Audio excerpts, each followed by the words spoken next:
Olá pessoal, então vamos aqui a mais uma aula de fundamentos de algoritmo e nesta aula nós abordaremos, as estruturas de repetição. Na verdade a gente vai iniciar, com a estrutura para, com a estrutura de repetição. Bem, mas antes de iniciarmos falando da estrutura de repetição, nós vamos falar um pouco sobre as aulas anteriores, tá? Então, nós abordamos sobre as estruturas de controle, a estrutura de seleção, seleção simples, composta, estrutura sequencial e aí faltou só falarmos um pouco sobre a estrutura de seleção escolha, certo? Então existe a estrutura de seleção se, que é aquela que você vai escolher dentre uma opção e outra, e existe uma outra estrutura de seleção que é uma alternativa ao se, que é a estrutura escolha. Nessa estrutura basta que tenha um conjunto de opções, quando você tem um conjunto de opções, e desse conjunto de opções você vai escolher um ou outra opção, tá? Então ela é usada mais nesse sentido. Vamos ver aqui um exemplo, específico sobre ela. Então vou mudar aqui a tela. Bem, então nós temos, por exemplo, escolha variável de verificação, que é que faz parte aqui da seu esboço, tá? Nós temos aqui a estrutura escolha. Então, dentro dessa escolha eu tenho caso valor 1, por exemplo, faça o que? Executa um conjunto de instruções específicas. Se for um valor 2, então eu vou fazer um outro conjunto de instruções específicas. For um valor 3, eu vou executar um outro conjunto de instruções, bem específico, tá? E assim por diante até eu finalizar o meu escolha. Então, por exemplo, imaginamos na seguinte situação, que você tem uma votação, um processo de eleição, que você tem ali N candidatos, candidato 1, 2, 3, 4, e você vai escolher um, que você quer votar. Então, nesse processo de escolha, eu posso utilizar essa estrutura escolha. Eu também posso utilizar a estrutura se, mas eu vou ter muitos se's, um identado ao outro. Isso pode levar a uma certa confusão ou o código não fica tão amigável, tá? Então o ideal é você utilizar uma estrutura do tipo escolha, no qual você vai ter o seu código aí mais bem estruturado, tá? Então um exemplo aqui, só para a gente finalizar essa questão, é aquela lá de você ter dois números, e escolher qual operação vai executar. Então, por exemplo, se for digitado um mais lá no teclado, então você vai somar esses dois números. Caso seja um menos, você vai subtrair o primeiro número pelo segundo. Se for o asterisco, você vai executar o que? Uma multiplicação, ou um produto. E se for uma barra, vai fazer o que? Uma divisão, tá? Do primeiro pelo segundo. E se for uma coisa diferente, não vai fazer nada, na verdade vai escrever a operação, a frase, a operação digitada é inválida. E isso finaliza o processo de escolha, certo? Então com isso, gente, a gente incrementa aí mais uma estrutura, sendo alternativa à estrutura se.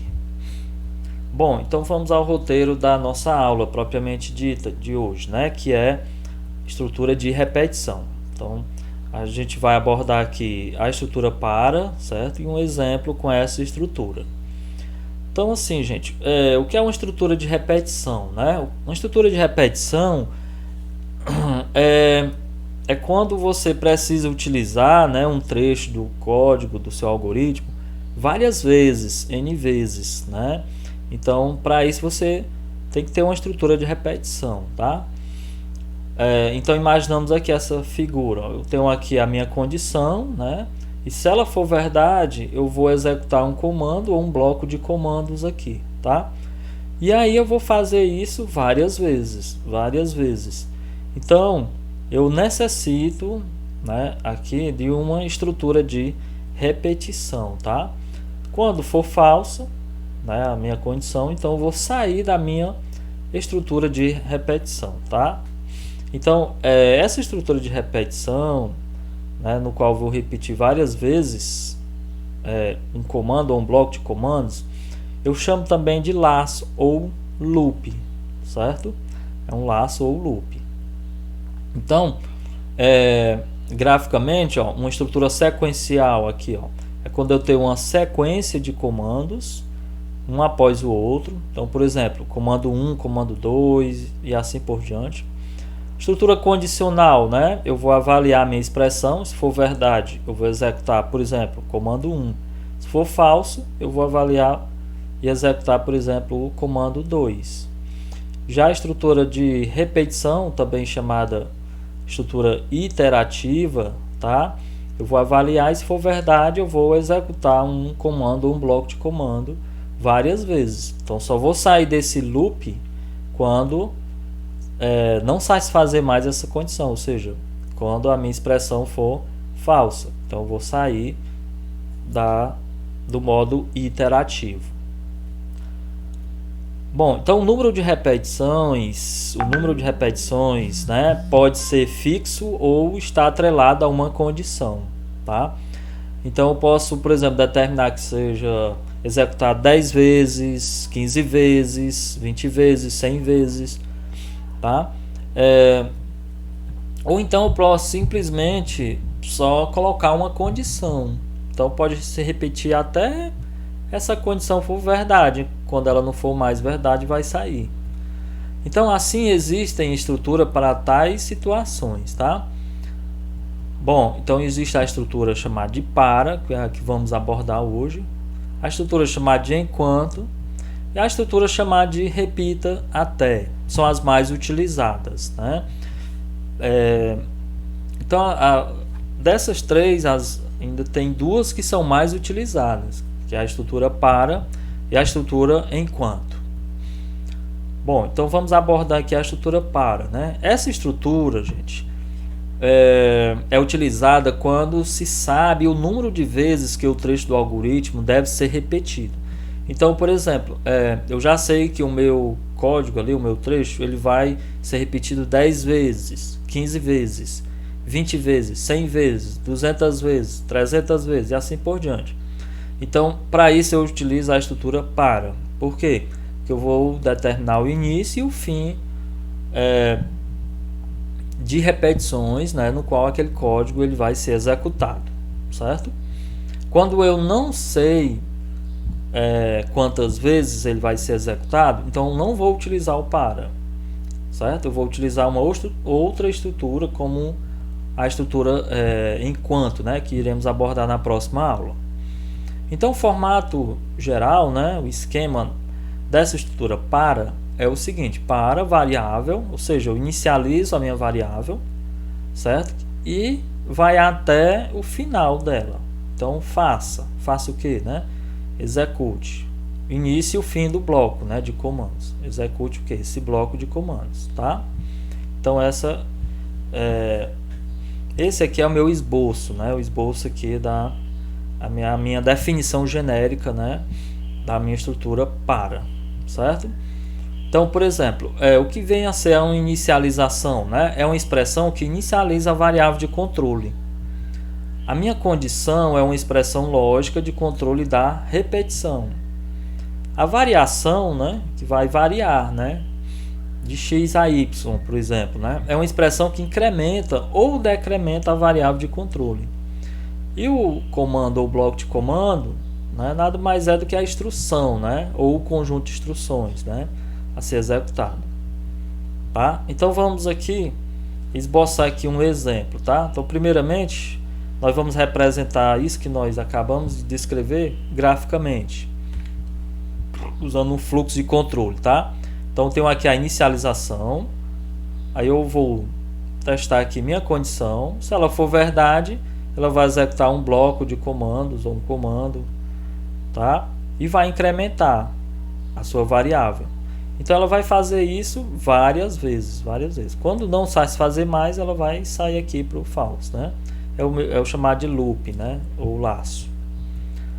Bom, então, por exemplo, ó, eu tenho uma variável aqui que eu inicializo ela com o valor 0, né? Chamado de contador. Aí eu vou aqui utilizá-la aqui na minha estrutura para. Então, para que vai de 1, né? I igual a 1, né? Melhor dizendo. I igual a 1 até 10, faça. Então, já sei que a minha estrutura para aqui, ela vai inicializar em 1 e vai até 10. Então, vai executar 10 vezes. O que é que ela vai executar 10 vezes? Escrever o count, né? Count. Então, o count aqui é 0. Então, na primeira execução aqui, vai imprimir o valor 0. Aí, esse meu count vai receber count mais 1. Então, 0 mais 1, 1. Então, no segundo, na segunda execução, ou na segunda iteração, né? Ou seja, no segundo fluxo de execução, ele vai escrever que valor aqui? 1, né? Depois 2, depois 3 e assim por diante. Então, vai escrever o valor de 0 até 9. Por que de 0 até 9? Certo? Porque o laço vai de 1 até 10, tá? Ou seja, o laço vai executar 10 vezes. Então, se ele inicia do 0, ele vai até 9, né? O caso aqui, o count, né? Iniciou do 0, então ele vai imprimir do 0 até o 9. Então, ele vai imprimir os valores 0, 1, 2, 3, 4, 5, 6, 7, 8 e 9, certo? E 9. Bom, então, graficamente, esse código fica dessa forma. O contador aqui eu inicializo com 0, tá? Vai até menor ou igual a 10, né? A condição dele de parada, né? Então, verdade, ele é menor do que 10, Então, ele vai e escreve aqui. E depois incrementa. Aí vai fazer isso até ele chegar a ser 10, que ele não vai mais fazer. Ou seja, por isso que ele vai imprimir até 9 aqui. Certo? Aí, quando chegar no 10, ele se torna falso. Por quê? Porque ele é igual a 10. 10 é igual a 10? Então é falso. Não satisfaz mais a condição. Então ele vai sair daqui. Ok? Bom, e se eu mandar escrever, né? Já inicializando o meu contador aqui, né? Minha variável count, com 10. Então ele vai de 1 até 10, né? O laço que inicializa o i de 1 até 10. O i aqui é a minha variável de incremento do laço, tá, gente? Então não tem nada a ver com o contador. Então o i que vai de 1 até 10, ou seja, início, vai escrever o que aqui? Primeiramente 10. Depois ele vai decrementar.